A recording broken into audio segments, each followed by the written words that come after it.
लांब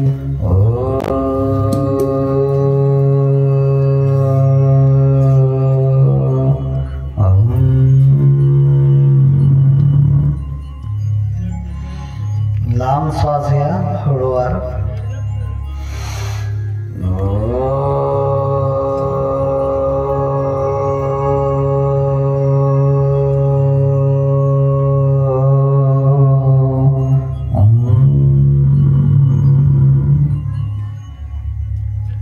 हळूवार आणखी श्वास घ्या.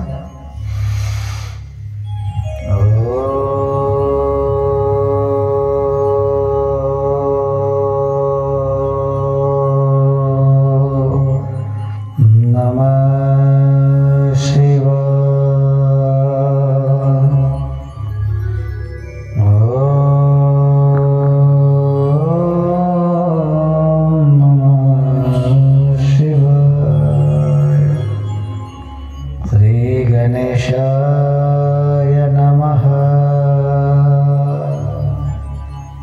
ओम श्री सरस्वते नमः. ओम श्री गुरुदेवाय नमः. ओम श्री पार्वती परमेश्वराय नमः. सती महादेवाय नमः. ओम लक्ष्मी नारायणाय नमः. ओम शांति शांति शांति.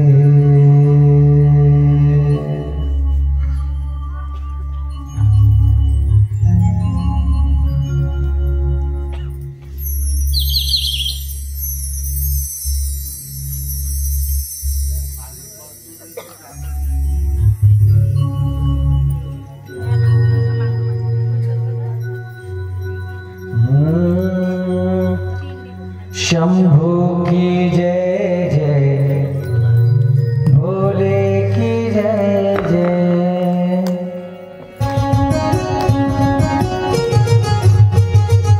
बजाओ ताली, ताली बजाओ. घंटी निघून गेली पाहिजे. ताली बजाओ.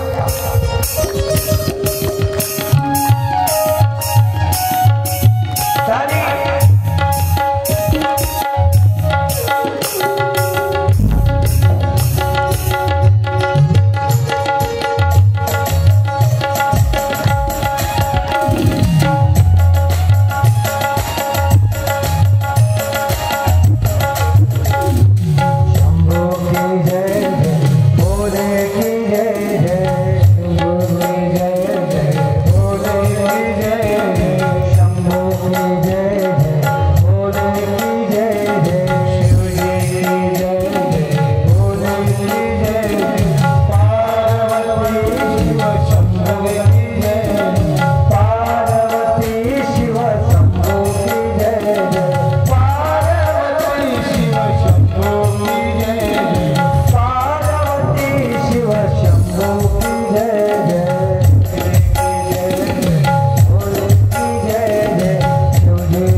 कोटी ब्रह्मांड नायक विश्व विधाता परमपिता जगत चालक विश्व चालक। या जगतामध्ये सर्वांमध्ये विराजमान असलेला जई स्थळी काष्टी पाशाणी ओतपोत भरलेला सगुण निर्गुण अवस्थेमध्ये प्राप्त झालेला आणि सर्वांचा पालनहार तारणहार आणि संहार करता देवादिदेव महादेव आपण गेल्या 7 दिवसापासून भगवान शिवाचं महात्म्य ऐकत आहोत। शिव महिमा शिव महापुराण ऐकत आहोत आणि त्याची फलश्रुती आज आम्हाला सगळ्यांना मिळणार आहे। आपण या 7 दिवसामध्ये जी भगवान शंकराची महिमा पुराण श्रवण केलं त्या श्रवणाचा लाभ आम्हा सर्व लोकांना होणार आहे। सर्व गावकरी मंडळींना आपल्या गावातील ग्रामदैवत भगवान बलवीर बजरंगबली तथागत भगवान गौतम बुद्ध महात्मा ज्योतिराव फुले सावित्रीबाई फुले गुरु नरेंद्राचार्यजी स्वतः जगा दुसऱ्याला जगू द्या अमररत्न सद्गुरु संत मोतीराम बाबा हनुमान बाबा सद्गुरु संत बाबा जमदेवजी महाराज आपल्या सर्वांच्या इष्टदेवता कुलदेवता ग्रामदेवता स्थानदेवता वास्तुदेवता सकल साधू संत ऋषी मुनी जपे तपी महामानव महापुरुष सगळ्यांच्या चरणी साष्टांग दंडवत। आजचा आपला कथेचा शेवटचा दिवस शेवटचं पर्व आहे। आठवड्याचे दिवस 7 असतात म्हणून त्याला सप्ताह म्हटले जाते। आपल्या सप्ताहाची खरी सांगता आज होणार आहे, उद्या फक्त काला राहील आणि त्याकरता आपल्या ग्रामातील सर्व ज्येष्ठ श्रेष्ठ संत सज्जन मायबाप बंधू भगिनी बालगोपाल चिमणी पाखरांनो चिमणी पाखर 2-4च आहे बाकी झोपले हरिपाठामध्ये चिवचिव करत होते आता 2-4 झाले। आपण भगवान शिवाचं महात्म्य पाहत आहोत। भगवान शिवाने या पृथ्वीवरती ज्या लीला केल्या त्या लीलेचं वर्णन आपण ऐकत आहोत। सनत कुमार हे महर्षी नारदांना सांगतात की नारदजी व्यासजी मुनी यांनी जो ग्रंथ 18 पुराणापैकी हे पुराण आम्हाला सांगितलेलं आहे ते अतिशय महत्त्वाचं आणि मुक्तीचं पुराण आहे। सर्वांना मुक्ती प्रदान करून देणारं सगळ्यांच्या जीवनात कल्याण करणारं पुराण आहे। हे ज्ञान नारदांनी व्यासांना सांगितलं, व्यासांनी तुम्हा आम्हाला सांगितलं आणि प्रत्यक्ष शिवजींनी हे ज्ञान पूर्ण जगतामध्ये आत्मज्ञान म्हणून प्रकट केलेलं आहे। जो जीव जन्माला येणार त्याला स्वस्वरूपाची जाणीव होणं गरजेचं आहे आणि जर झाली नाही तर या जन्मी मुक्ती नाही, या जन्मी सार्थकता नाही, या जन्मीची जन्म मरण्याची फेरी चुकणार नाही। सबसे प्रेम करेगा तब तो यमही मित्र बनेगा। या जगामध्ये या समाजामध्ये वावरत असताना आम्हाला सर्वांवरती सारखं प्रेम करावं लागणार आहे, तेव्हा आपला मृत्यू आम्ही जिंकू शकू. मृत्यूला ज्यांनी जिंकले ते अमर झाले. मृत्यूला जिंकणं म्हणजे काय? भगवंताची प्राप्ती करणं म्हणजे काय? तर आपल्या जन्मामध्ये जिवंत असताना सर्व गोष्टींचा, वासनांचा, विकारांचा त्याग करणे.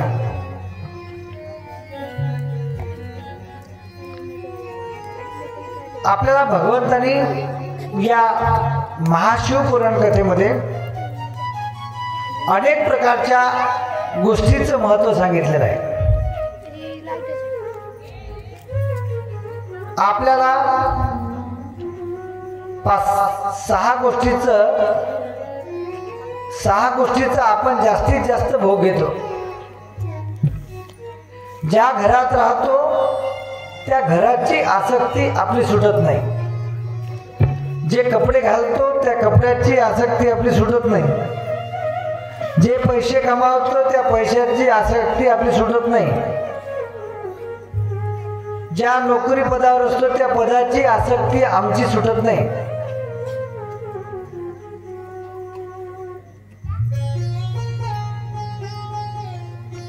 आसक्ती सुटणे म्हणजे मुक्ती मिळणे. भवसागर ग्रामगीतेमध्ये अध्याय नंबर 4 इथे एक सुंदर ओवी आलेली आहे. संसार जीवनामध्ये कशाला म्हणू? संसार म्हणजेच आसक्ती. याचं ज्ञान झालं तुम्हाला की मुक्ती सहज मिळते. ज्ञाने याचा पावणे पार हाची मोक्ष. भवसागर हाची संसार, आसक्ती हाची संसार. आणि यातून पुढे जायचं म्हणजे घरदार सोडायचं, वनारणात जायचं, तपजप करायचं. यासाठी कलियुगामध्ये महत्त्व दिलेलं नाही. कलियुगामध्ये नामसंकीर्तन साधन पैसोपे जडतील पापे जन्मांतरचे.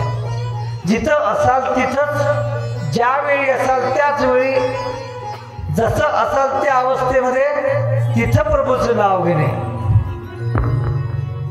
तेव्हा आम्हाला कलियुगामध्ये मुक्ती मिळणार आहे. एकम दानम कलियुगे. कलियुगामध्ये 2 गोष्टीला महत्व आहे. एक नाम आणि दुसरं दान. सकरासी आए अधिकार, सकरासी आए अधिकार, सकरासी आए अधिकार,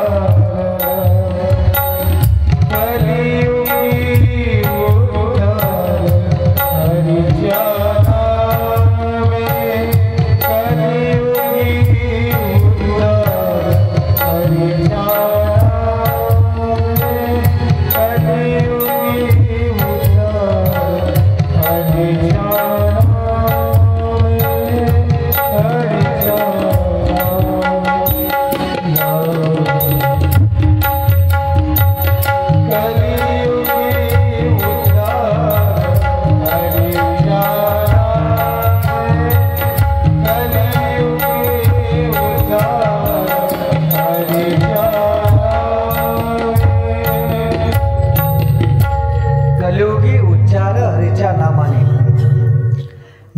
नाम विठोबाचे, पर्वत जळतील पापाचे. कलियुगामध्ये 2 गोष्टीला महत्व जास्त. एक दान आणि दुसरं नाम. दानामध्ये अनेक गोष्टी आहेत. केवळ काही पैसाच आहे असं नाही. श्रमदान आहे, अन्नदान आहे, नेत्रदान आहे, नाही देहदान आहे, भरपूर दान आहे. त्यात आपण कशात बसतोय याच्यावर डिपेंड आहे. कोणाकडे पैसे नसतील त्यांना शरीराला सेवा करावी, श्रमदान नाही का, रक्तदान आहे, अन्नदान आहे, नाही अनेक प्रकारचे दान आहे, पण ज्या दानातून दुसऱ्याला फायदा होईल, त्याचं भलं होईल असं दान महत्वाचं आहे. म्हणजे आपल्याला त्याचं पुण्य मिळेल, त्याचा लाभ आपलं पुण्य, हे महत्वाचं आहे. म्हणून या एवढ्या मोठ्या कार्यक्रमामध्ये ज्या ज्या लोकांचा हातभार लागलेला आहे ते फार भाग्यवान आहे. सज्जन का धन खाता है संत साधु और फकीर, और दुर्जन का धन खाता है चोर डॉक्टर वकील. सज्जनांचं धन चांगल्या कामात लागतं, याचा त्यांना फार मोठा पुढे फायदा होतो. कारण पुण्याचा संचय आमचा प्रारब्धामध्ये जमा होतो. आणि पापी माणूस याचं धन डॉक्टरच्या घरी जाते, बिमारी येऊन काहीतरी भानगडी येऊन वकिलाच्या घरी जाते, नाहीतर चोर लुटून नेतात. म्हणून चांगल्या कामामध्ये पैसा खर्च केला पाहिजे. अन्नधान्य असेल जास्त ते दिलं पाहिजे, पैसे असेल ते दिले पाहिजे. नसेल अन्नधान्य पैसे तर श्रमदान केलं पाहिजे, म्हणजे सेवा केली पाहिजे शरीराला. भगवान भोलेनाथाच्या अनेक कथा महाशिवपुराणमध्ये येत आहे. महाशिवपुराण काही 7 दिवसात संपणारं पुराण नाही. 7 दिवसात पुराणाची सुरुवातही होत नाही. 11 खंड आहे. 11 खंडामध्ये भगवान शिवाचं चरित्र एवढं मोठं आहे, ते आपणही वर्णन करू शकत नाही आणि श्रोतेही ऐकू शकत नाही. एवढं मोठं आहे, फार मोठं आहे. पण जेवढं आपल्या भाग्यात आहे एवढं तर मिळतेच, पण अधिक श्रवणाचा लाभ घ्यावा. बऱ्याच गोष्टी अति केल्यानं माती होते, पण नाम कितीही अति करा ते माती होत नाही. सगळ्या जीवनात प्रत्येक गोष्टीचा अभ्यास करा, ती अति झाली की त्याची माहिती होते. असं म्हणतात ना की सीता ही जास्त सुंदर होती म्हणून रावणाने नेली. रावणाने आपल्या संपत्तीचा अहंकार होता म्हणून तो संपला. राजा बलीला दानाचा अहंकार होता म्हणून तो पाताळी गेला. म्हणजे अति कोणतीही गोष्ट नसावी याचा अर्थ. अति तिथे माती. म्हणून अति बाकी व्यवहारामध्ये इतर गोष्टीमध्ये अति केलं तर जीवनाची माती होईल, पण नामामध्ये नाही होत. नाम जितकं जास्त घ्याल तुम्ही तितका आपला फायदाच आहे, तितका आपला उद्धार आहे. 13,000 कोटी जर जप झाला तर मनुष्य एवढी संपून जाते. पुनरपी जननम पुनरपी मरणम संपून जाते.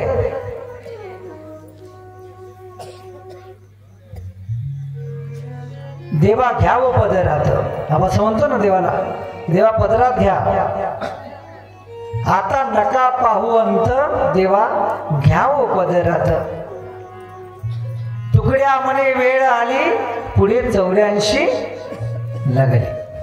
मरणाची वेळ आली की 84 लक्ष येऊन फिरावं लागते. हीच वेळ आहे नरदेहाची.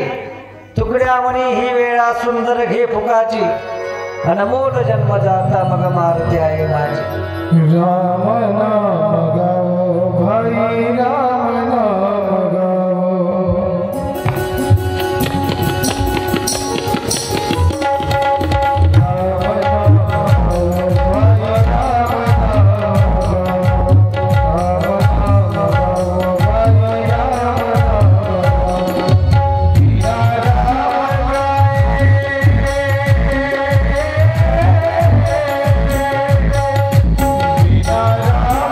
Ram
अवतारामध्ये काल भैरव अवतार, या काल भैरव अवताराची कथा आपण पाहणार आहोत.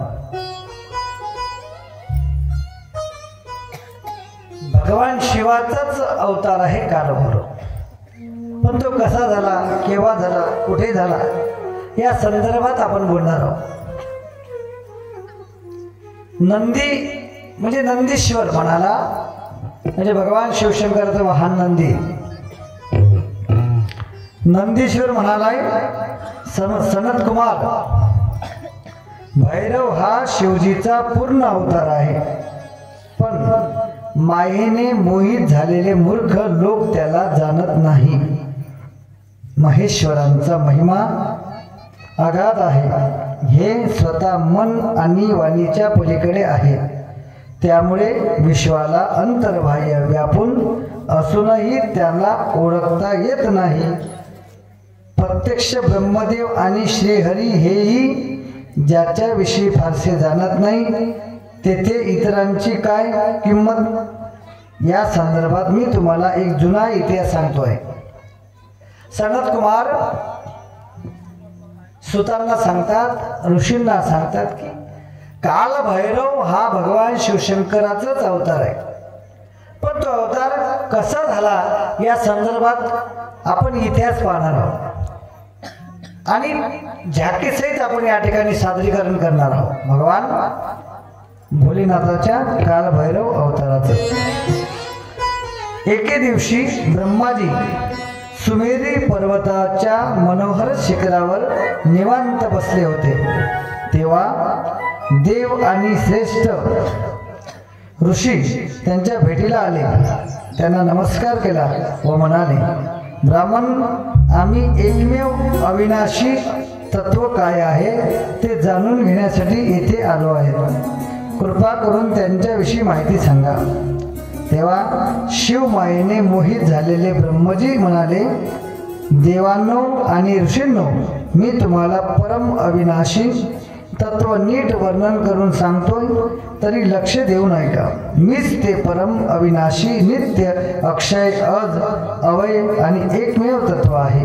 मी सनातन परब्रह्म आहे, अनादि आणि निरंजन आत्मा आहे. मीच विश्वाला उत्पन्न आणि एकमेव तत्वाने घेरून घेतले आहे. मी सनातन परब्रह्म आहे, अनादि आणि निरंजन आत्मा आहे. त्याला धारण करणारा, त्याला प्रवृत्त करणारा, स्वतः प्रकट होणारा एकमात्र परमेश्वर आहे. मी सर्वाचा भोक्ता आहे. माझ्याहून श्रेष्ठ कोणीही नाही. त्या समयी श्रीहरी तेथे नव्हते. ब्रह्माजीचे बोलणे ऐकून त्यांना राग आला. शिवमायेने मोहित होऊन ते म्हणाले, ब्राह्मण, तुम्ही योगयुक्त असूनही असे मूर्खासारखे कसे बोलता? ते परम तत्व तुम्ही जाणत नाही, म्हणून ही वाचाळता करत आहात. वस्तुतः मीच सर्व लोकांचा कर्ता आहे, परमपुरुष आहे आणि परमात्मा आहे.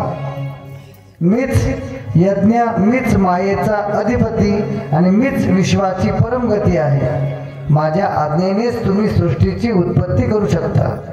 हे का विसरता? तुम्ही माझा अनादर केला तर या जगात जीवन राहणार नाही, हे लक्षात ठेवा. भगवान भोलेनाथच कालभैरव आहे. त्यांचा अवतार आपण आता पाहणार आहोत अगदी 10 मिनिटांमध्ये झाकीसहित. त्याचं अल्पशा वर्णन मी आपल्यासमोर मांडत आहे. त्यानंतर दोघांची एक म्हणजे विष्णूमध्ये आणि ब्रह्मामध्ये भांडण लागलंय. कारण ब्रह्माजी भगवान शिवाचं वर्णन करत आहे आणि विष्णूजींना त्याच्याबद्दल तिरस्कार वाटला, राग वाटला की माझं वर्णन का करत नाही, शिवाचंच वर्णन का करत आहे.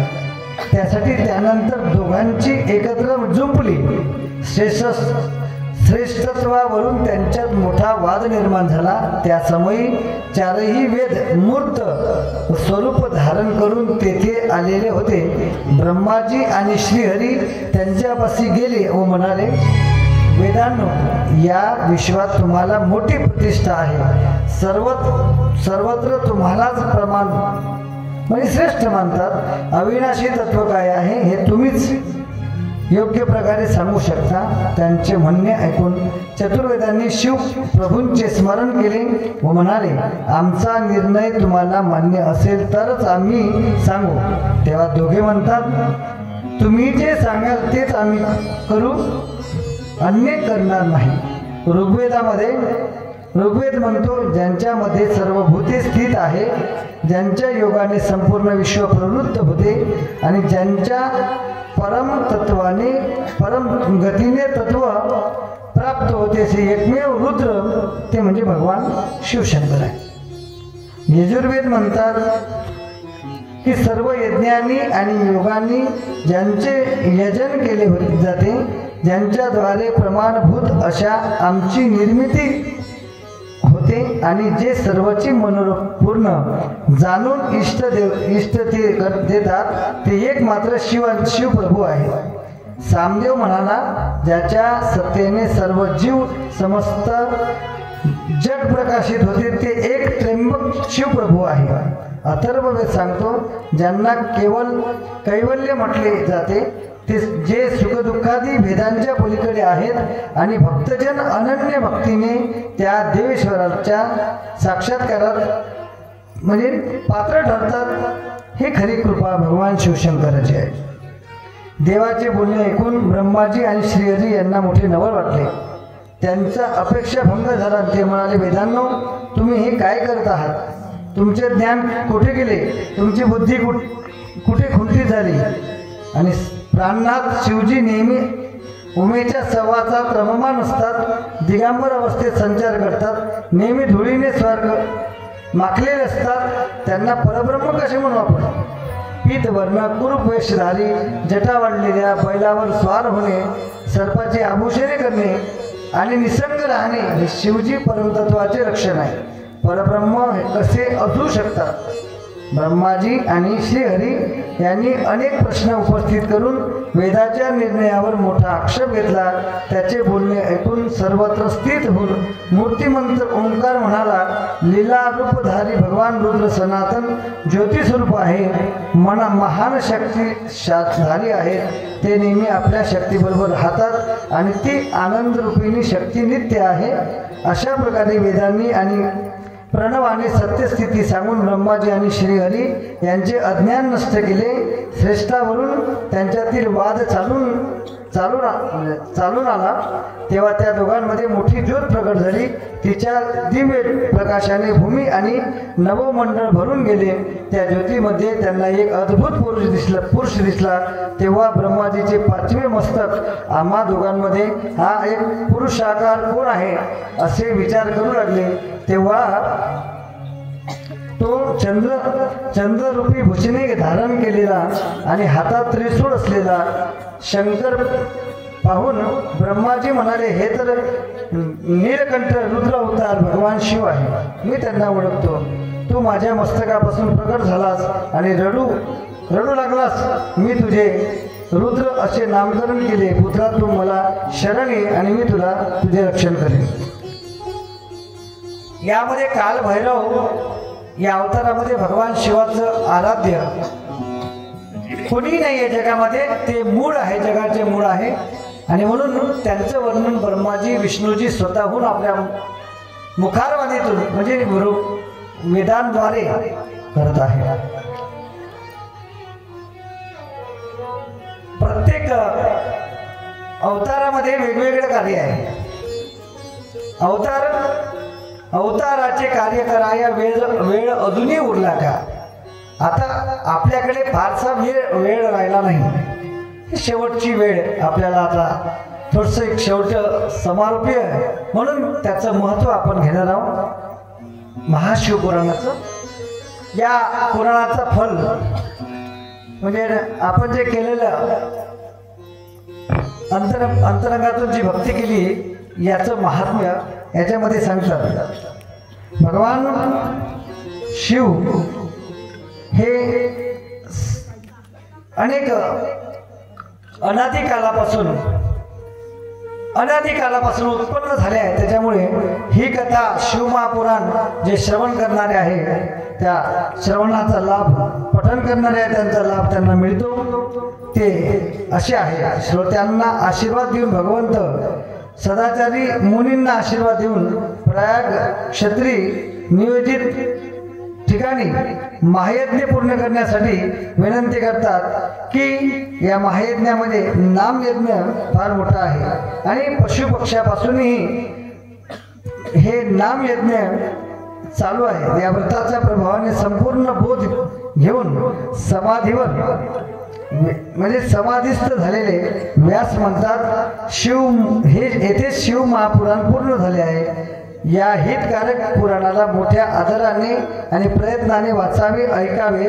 नास्तिक, श्रद्धाहीन व पाखंडी यांच्या आणि ज्यांच्या मनात शिवजीबद्दल प्रेम भक्ती नाही अशांना याचा उपदेश देऊ नये.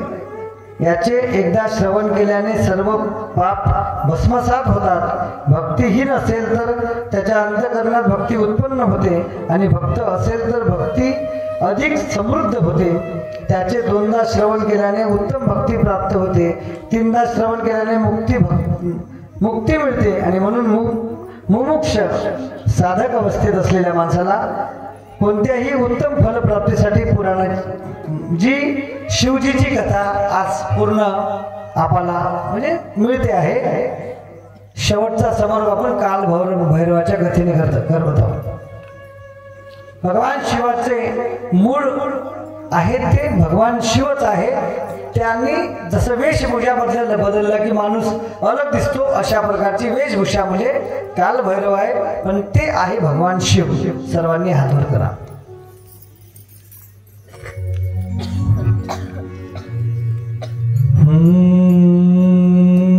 ओम त्र्यंबकं यजामहे सुगंधे पुष्टिवर्धनम् उर्वारुकमेव बन्धनम् मृत्युर्मोक्षयमामृता. ओम त्र्यंबकं यजामहे सुगंधे पुष्टिवर्धनम् उर्वारुकमेव बन्धनम् मृत्युर्मोक्षयमामृता. ओम त्र्यंबकं यजामहे सुगंधे पुष्टिवर्धनम् उर्वारुकमेव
तयार आहे का?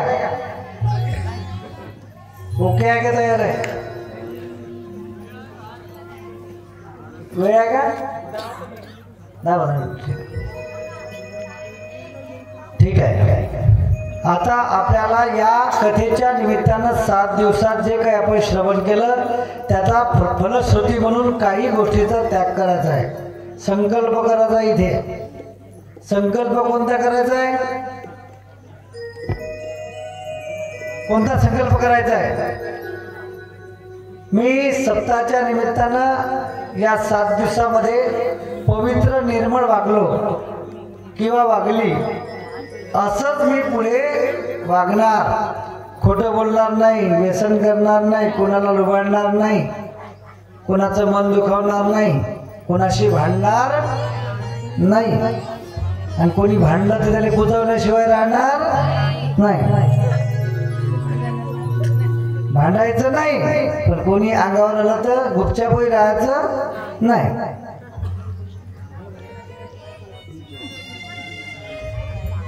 संकल्प करायचा, संकल्प म्हणजे चांगल्या गोष्टीचा, वाईट गोष्टी विसर्जित करायच्या आणि चांगल्या गोष्टी स्वीकारायच्या. आपल्या जीवनामध्ये आता म्हणजे आतापर्यंत जे जीवन गेलं ते सोडून द्यायचं, पण या शिवपुराणाच्या निमित्तानं आपल्याला एक जगण्याची दिशा मिळालेली आहे. आपल्या मुलांना चांगले संस्कार लागण्यासाठी घरामध्ये ग्रंथ ठेवा. ग्रामगीता असेल, रामचरित मानस असेल, भगवद्गीता असेल, ज्ञानेश्वरी असेल, एकनाथी भागवत असेल, तुकारामाची गाथा असेल, श्रीमद भागवत पुराण असेल, शिवपुराण असेल, रोज एक पान वाचा आपल्या पोरांना घेऊन. त्यांना सवय लागते, चांगली सवय लागते. आपल्या गावामध्ये सामुदायिक प्रार्थना होते, त्या प्रार्थनेला लेकरांना पाठवा. प्रार्थनेतून माणूस घडत असतो, कारण नियम रोजचे असतात. प्रार्थना ही रोज होते, म्हणून त्या निमित्तानं आपलं जीवन आपोआप तयार होते, सांगायची गरज नाही.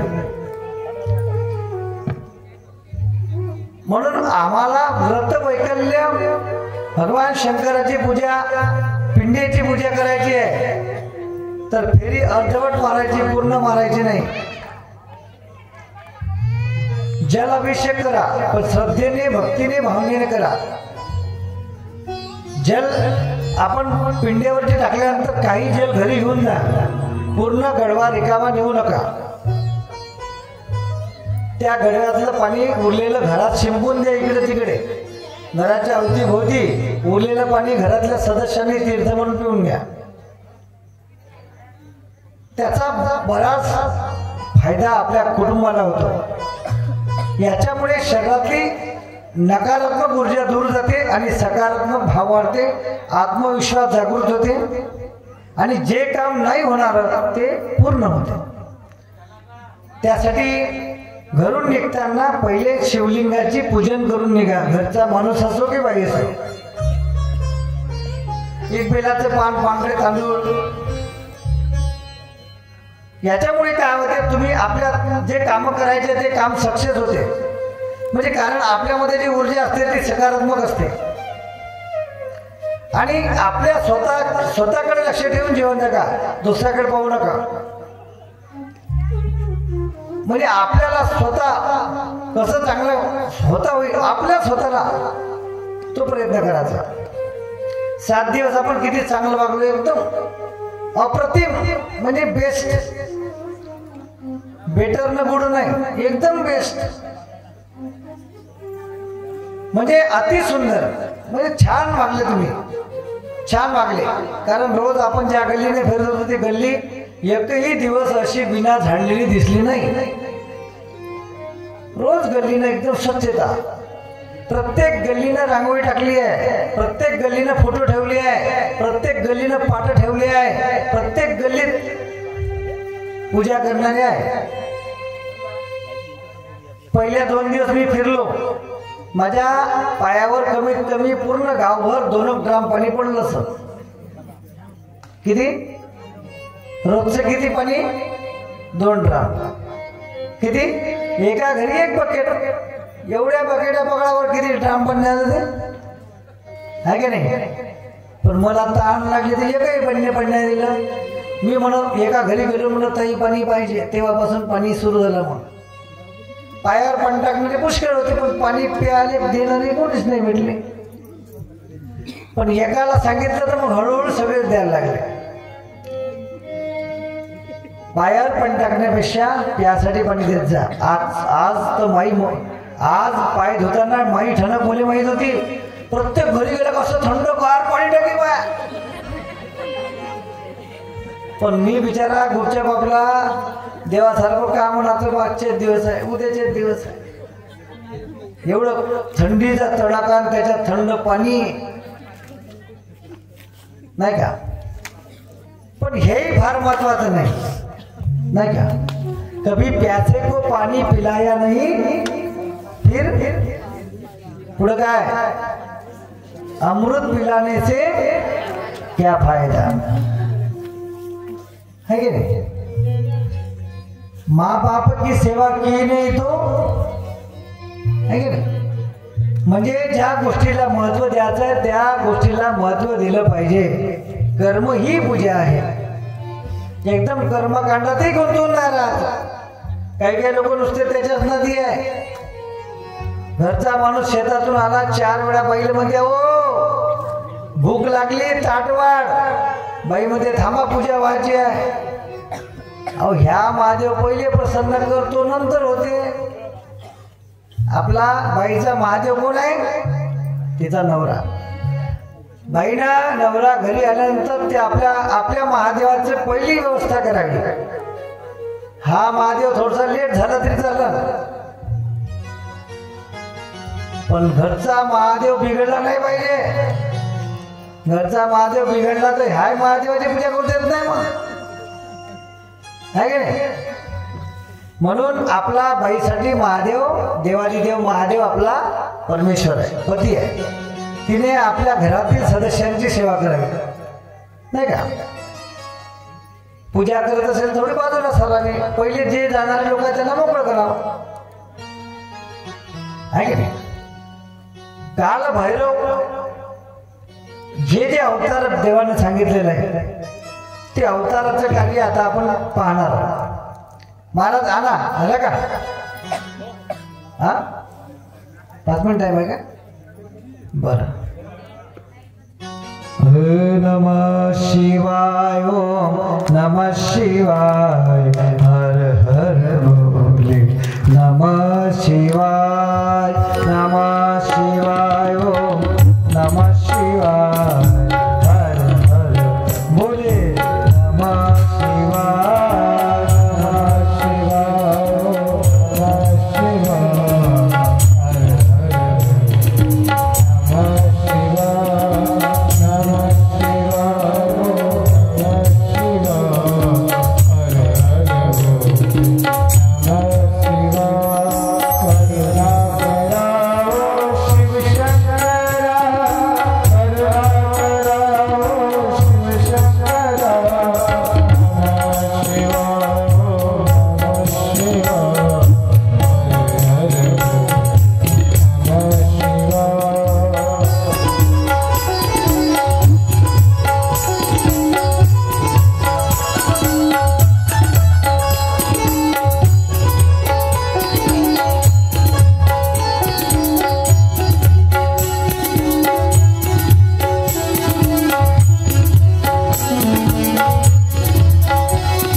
भगवंताचे अनेक अवतार झाले. त्यामध्ये काल भैरव हा महत्वाचा अवतार आहे आणि 11 रुद्र अवतार आहेत. एक कपाली, दुसरा पिंगल, तिसरा भीम, चौथा विरूपाक्ष, 5वा विलोहित, 6वा शास्ता, 7वा अजपाद, 8वा अहिर्णबुद्ध, 9वा शंभू, 10वा चंड आणि 11वा भव असे 11 रुद्र अवतार. त्यामध्ये कालभैरव हा सर्वात श्रेष्ठ आणि मोठा अवतार आहे. हे अवतार भगवंतांनी वेगवेगळ्या प्रसंगानुसार अवतार घेतलेले आहे आणि त्या प्रत्येक अवताराचं कार्य वेगवेगळं आहे. भगवान शिव आता या ठिकाणी आलेल्या सर्व भूत पिशाच आणि अघोरी लोकांसोबत कैलासावर आले आणि त्या ठिकाणी अत्यंत सुंदर नृत्य करत आहे. चिता भस्म से रोजी का होता रूप शिकार, होता रूप शिकार, होता रूप शिकार. सभी देवों के माँ देवा, बोलिए महाकाल सरकार की जय. देवों के माँ देवा, उज्जैन के महाकाल.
आता एक साथ बोल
महाकाल महाकाल सरकार काल भैरव भगवान की जय।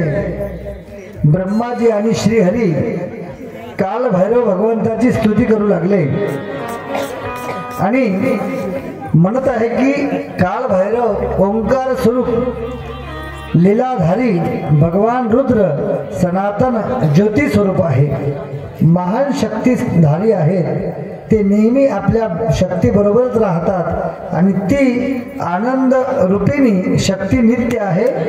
अशा प्रकारे वेदांनी आणि सत्य स्थिती सांगूनही ब्रह्माजी आणि श्रीहरी त्यांचे ज्ञान जाणू शकले नाही। श्रेष्ठतावरून त्यांचा वाद सुरूच राहिला। दोघांमध्ये मोठी ज्योत प्रकट झाली, तिच्या दिव्य प्रकाशाने भूमी आणि नभोमंडळ भरून गेले। त्या ज्योतीमध्ये त्यांनी एक अद्भुत पुरुष पाहिला। तेव्हा ब्रह्माजीचे पाचवे मस्तक आम्हा दोघांमध्ये हा पुरुष आकार कोण आहे असे विचार करू लागले। तेव्हा तो चंद्ररूपी भूषणे धारण केलेला हाती त्रिशूळ घेतलेला शंकराला पाहून ब्रह्माजी म्हणाले, हे तर नीलकंठ भगवान रुद्र आहेत, घाबरण्याचं काही कारण नाही, मी त्यांना ओळखतो। तुम्ही माझ्या मस्तकापासून प्रगट झालास आणि रडू लागला म्हणून मी तुमचे रुद्र असे नामकरण केले। पुत्रा, तू मला शरण ये आणि मी तुझे रक्षण करील। ब्रह्माजीचे अहंकारयुक्त बोलणे ऐकून भगवंत नीलकंठ रुद्रदेवांना अतिशय राग आला। त्यांनी भयंकर आणि भयदायक असा एक पुरुष उत्पन्न केला। तो शिवजीचे क्रोध रूप होता। शिवजी त्यांना म्हणाले, काल भैरव, या ब्रह्मदेवाला शासन कर। तू काळासारखा शोभून दिसतो, काळराज आहे, तू कालराज नावानं प्रख्यात होशील। तू विश्वाचे पालन करण्यास समर्थ आहे, भीषण असल्याने भैरव आहेस, काळालाही धडकी मारणारा तू काल आहेस, काल भैरव आहेस, दुष्ट आत्म्याने नष्ट करणारा तू आमर्दक आहेस, भक्ताचे पाप तत्काळ नाहीसे करणारा तू काल भैरव आहेस, म्हणून तुला पापभक्षण हे नाव पडेल। काशी हे माझे पवित्र स्थान आहे, ते मुक्ती क्षेत्र म्हणून ओळखले जाईल। त्या नगराचा तू अधिपती होशील। जे लोक तेथे पातक करतील म्हणजे पाप करतील त्यांना तू शासक करतील। तेथे तूच चित्रगुप्त असतील म्हणजे चित्रगुप्त म्हणून राहशील। तेथे निवास करणाऱ्या सर्वांच्या शुभाशुभ कर्माचा तू हिशोब ठेवशील। शिवजीचा आदेश आणि त्यांच्याकडून वर मिळाला। काल भैरवाने क्षणाचाही विलंब न करता डाव्या हाताच्या अंगठ्याच्या नखाने ब्रह्मदेवाचे शिवनिंदा करणारे पाचवे मस्तक कापून टाकले, धाड दिशा कापले। आणि हे पाहून श्रीहरी फार भयभीत झाले। शतरुद्रीय मंत्राचा जप करत भगवान शंकराची भावभक्तीने स्तुती करू लागले. ब्रह्माजींनी या मंत्राचा पाठ करू लागले. शिवप्रभूचे अगाध सामर्थ्य पाहून त्या दोघांचा अहंकार पूर्णता नाहीसा झाला. भगवान रुद्र हेच सच्चिदानंद रूप त्रिगुणाच्या पलीकडे परब्रह्म परमात्मा आहेस हे त्यांच्या लक्षात आले. ते अनन्य भावाने त्यांना शरण गेले. भगवंतांनी त्यांना आश्रय दिला. मग ते आपलीच मूर्ती असलेल्या माझे स्वरूप आहे, तू यांचा नेहमी आदर कर. तू ब्रह्माजींना शासन केलेस हे जरी खरे असले तरी तुझ्या हातून ब्रह्महत्येचे पातक घडले आहे. ते दूर होण्यासाठी हे ब्रह्मकपाल धारण कर. भिक्षावृत्तीचा अवलंब करून आणि कापालिक व्रताचा आश्रय घेऊन तीर्थयात्रा कर. त्यानंतर शिवजींनी त्याच्या देखतच ब्रह्महत्या नावाची भयंकर स्वरूपाची एक कन्या कृत्य उत्पन्न केली. ते पुढे म्हणाले, कालभैरव, तीर्थयात्रा करत असताना तू जेथे जेथे जाशील तेथे तेथे तुझी कन्या तुझ्या पाठोपाठ येईल. त्यामुळे ब्रह्महत्येचे पातक किती भयंकर असते आणि ते कोणत्याही उपायाने आपली पाठ सोडत नाही हे लोकांच्या लक्षात येईल. हे तुला दूषणे लागतील, त्या योगे पाप निष्कृती होईल. तू काशीमध्ये प्रवेश करताच तुला सोडून जाईल. त्यानंतर शिवप्रभू त्या ठिकाणी अंतर्धान पावले. या ठिकाणी कथेचा अर्थ असा आहे की भगवान शिवानी कालभैरवाला म्हणजे प्रत्यक्ष ब्रह्मदेव भगवान शंकराची निंदा करत असताना क्रोध आला शंकराला आणि त्या क्रोधामुळे त्यांनी कालभैरवाला निर्माण केलं. आणि कालभैरव हा प्रत्यक्ष ब्रह्माजीला नष्ट करण्यासाठी त्यांनी शासक वापरलं. आणि शेवटी ब्रह्माजी शरण आले, विष्णूजी शरण आले आणि शेवटी काशीमध्ये जी गंगा आहे त्या गंगेमध्ये येणाऱ्या पाप करणाऱ्या माणसांचे पाप नष्ट होईल असा अधिकार कालभैरवाने दिला. आणि पातक त्या ठिकाणी कालभैरव काशीमध्ये स्थित आहेत आणि राहतील अखंड. जोपर्यंत भगवान शिवशंकरांचे भक्त येतील तोपर्यंत त्या ठिकाणी पाप नाश करण्याचं काम कालभैरवाच्या हातानं माता गंगेच्या स्वरूपानं होईल. अशा प्रकारे काशीनाथ भगवंतांनी त्या ठिकाणी दिलेले एक सुंदर वर्णन आहे. बोले विश्वेश्वर भगवान की जय. बोलो काशी विश्वेश्वर भगवान की जय. कालभैरव भगवान की जय. महाकाल सरकार की जय. भाव दे शेवटला आनंद भाव दे.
या ठिकाणी काल विविध प्रकारचे म्युझिक आपल्याला ऐकून मंत्रमुग्ध करून दिलं आणि सुंदर डोलवलं असे आमचे आकाश महाराज लोखंडे यांचं स्वागत जोरदार टाळ्याने करा.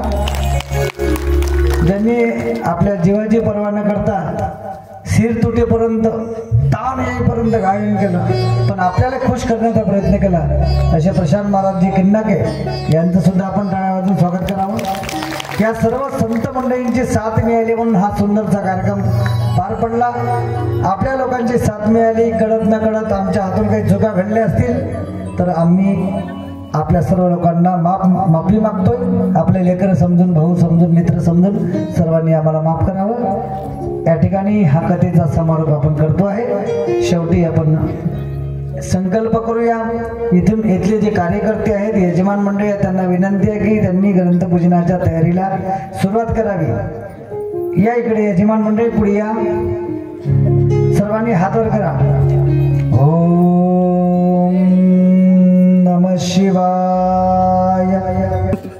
सुंदर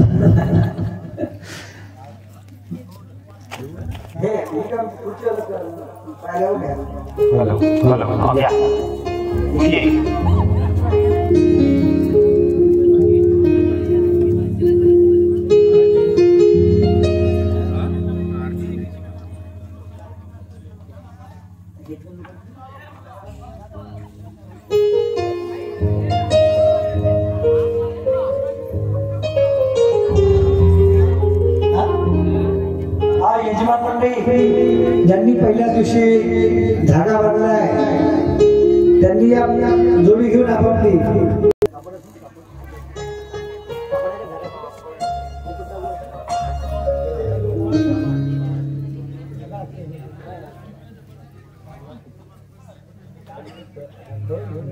Thank you.